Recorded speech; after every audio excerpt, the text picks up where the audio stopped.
Coaching centres को regulate करने के लिए नया कानून लाएगी दिल्ली सरकार, मंत्री आतिशी ने किया ऐलान। नमस्कार, मैं हूं दीपिका। दिल्ली के ओल्ड राजेंद्र नगर में राव आईएएस कोचिंग सेंटर में हुए हादसे के बाद दिल्ली सरकार ने बड़ा फैसला लेते हुए कोचिंग सेंटर्स को रेगुलेट करने के लिए नया कानून लाने का फैसला लिया है। दिल्ली सरकार की मंत्री आतिशी ने एक प्रेस कॉन्फ्रेंस में इसका ऐलान किया। उन्होंने कहा कि दिल्ली सरकार कोचिंग सेंटर्स को रेगुलेट करने के लिए नया कानून लाएगी। कानून बनाने के लिए कमेटी का गठन करेगी सरकार। उन्होंने कहा कि कोचिंग सेंटर्स को लेकर दिल्ली सरकार कानून बनाने के लिए एक कमेटी का गठन करेगी। इस कमेटी में अधिकारी, स्टूडेंट्स और कोचिंग संस्थान शामिल होंगे। उन्होंने कहा कि रेगुलेट द्वारा कोचिंग संस्थानों की फीस पर नजर रखी जाएगी। सुनिए क्या कुछ कहा मंत्री आतिशी ने। दिल्ली सरकार, अरविंद केजरीवाल जी की सरकार एक कानून लेकर आएगी जो दिल्ली में चल रहे सारे कोचिंग इंस्टीट्यूट्स, चाहे वो IAS, IIT, JEE, NEET, CUET, NDA, किसी भी एग्जाम्स की तैयारी करवा रहे हो, उन सबको रेगुलेट करने के लिए दिल्ली सरकार एक लॉन्ग टर्म सोल्यूशन के तहत एक कोचिंग इंस्टीट्यूट रेगुलेशन एक्ट लेकर आएगी। इसमें कई पक्ष शामिल होंगे। सबसे पहले इंफ्रास्ट्रक्चर रेगुलेशन, कि कितना मिनिमम इंफ्रास्ट्रक्चर है जो कि एक कोचिंग इंस्टीट्यूट के पास होना चाहिए। जिस तरह से स्कूल्स, नर्सिंग होम्स, सबको एक इंफ्रास्ट्रक्चर रिक्वायरमेंट दी जाती है, तो जो कोचिंग इंस्टीट्यूशंस का रेगुलेशन एक्ट आएगा उसमें कोचिंग इंस्टीट्यूट्स की इंफ्रास्ट्रक्चर रिक्वायरमेंट होगी। टीचर्स के क्या क्वालिफिकेशंस हैं ये स्पेसिफाई किया जाएगा।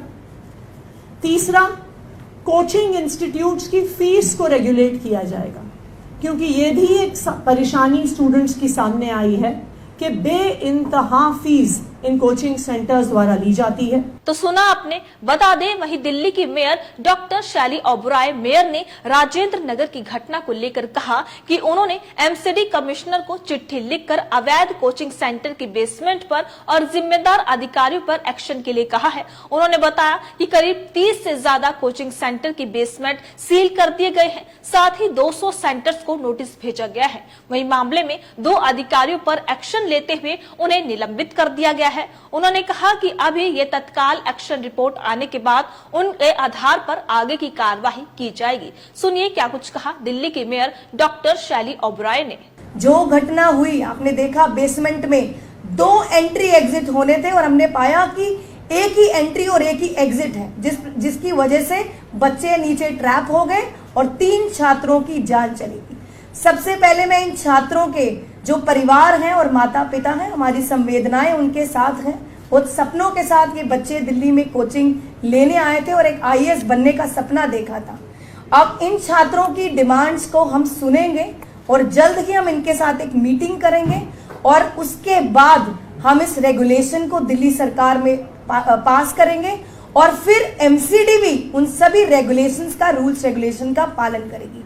आने वाले समय में मैं एक बार फिर दिल्ली की जनता को बताना चाहती हूं कि ऐसे ही हमारी ये जो सीलिंग ड्राइव है आने वाले समय में कुछ दिनों में चलती रहेगी और अगर जो भी ऑफिसर जिम्मेदार होगा या लापरवाह होगा उस पर भी जो सख्त से सख्त कार्रवाई ऐसे ही चलती रहेगी, क्योंकि अब किसी भी प्रकार की लापरवाही बिल्कुल भी बर्दाश्त नहीं होगी, क्योंकि हमको छात्रों को ध्यान में रखना है। हमारे देश का भविष्य है ये छात्र, बहुत सपनों से पढ़ने आते हैं और इन कोचिंग सेंटर्स पे जो शिकंजा हमने कसा है वो ऐसे ही कसा रहेगा। तो सुना आपने। वहीं आम आदमी पार्टी के राज्यसभा सदस्य संजय सिंह ने मंगलवार को प्रधानमंत्री नरेंद्र मोदी को पत्र लिखकर आरोप लगाया कि कोचिंग संस्थान प्रतियोगी परीक्षाओं के प्रश्न पत्र लीक करने और छात्रों के शोषण में संलिप्त है।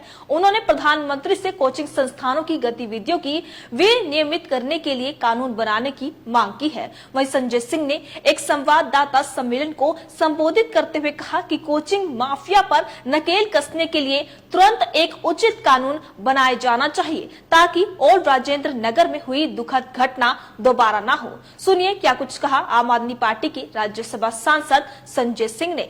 मैंने भारत के प्रधानमंत्री को पत्र लिखा था कि इस देश में कोचिंग सेंटर्स की लूट को रोकने के लिए कानून बनाया जाए। केंद्र सरकार एक ऐसा कानून बनाए जो सभी राज्यों में लागू हो